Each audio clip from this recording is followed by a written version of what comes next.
क्या आपने कभी महसूस किया कि आप बिना कुछ किए ही थक जाते हो? ना आपने भारी काम किया, ना कोई बड़ी समस्या आई, फिर भी अंदर से खाली, थके हुए और टूटे हुए महसूस करते हो। लेकिन क्या होगा अगर मैं कहूँ, थकान काम से नहीं आती, बल्कि उस वजह से आती है जिसके लिए आप काम कर रहे हो। दरअसल होता क्या है, हम जो भी बनना चाहते हैं वो समाज में अपने सम्मान के लिए कर रहे होते हैं, जिसके कारण हम एक भारी बोझ महसूस करते हैं। इसे और अच्छे से समझने के लिए एक कहानी के माध्यम से आपको समझाने की कोशिश करता हूँ। वाराणसी के पास एक गुरुकुल था। एक आरव नाम का लड़का वहाँ आता है, आंखों में सपना, दिल में आग, एक महान योद्धा बनने का जुनून लिए। वह सबसे ज़्यादा मेहनत करता था, सबसे पहले उठता और सबसे देर तक अभ्यास करता था। लेकिन 6 महीने में ही वह टूटने लगा। एक दिन अभ्यास करते करते वह जमीन पर गिर जाता है। आचार्य रुद्रदेव उसके पास आए और शांत आवाज में बोले, तुम्हारा शरीर नहीं, तुम्हारी आत्मा थक गई है। आरव हैरान था,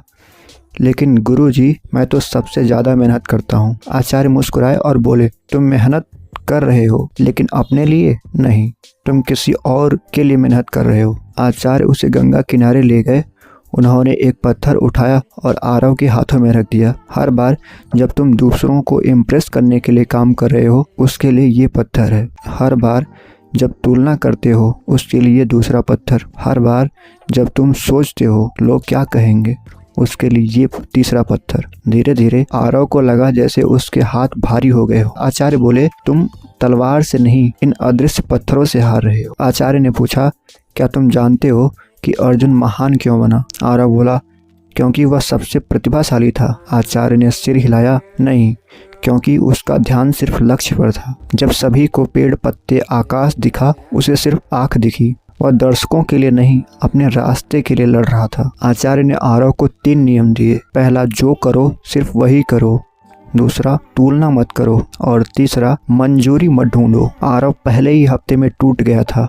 उसे एहसास हुआ वह हर पल तुलना करता है, हर पल दूसरों को खुश करने की कोशिश करता है। लेकिन धीरे धीरे कुछ बदलने लगा। एक दिन वह बिना सोचे अभ्यास कर रहा था। ना कोई डर था, ना किसी से तुलना और ना कोई दिखावा, बस मौजूदगी। और उसी पल उससे पहली बार असली ऊर्जा महसूस होती है। और आखिर में आती है परीक्षा की घड़ी। गुरुकुल का सबसे ताकतवर योद्धा था वीर, जिसने हमेशा आरव को हराया था।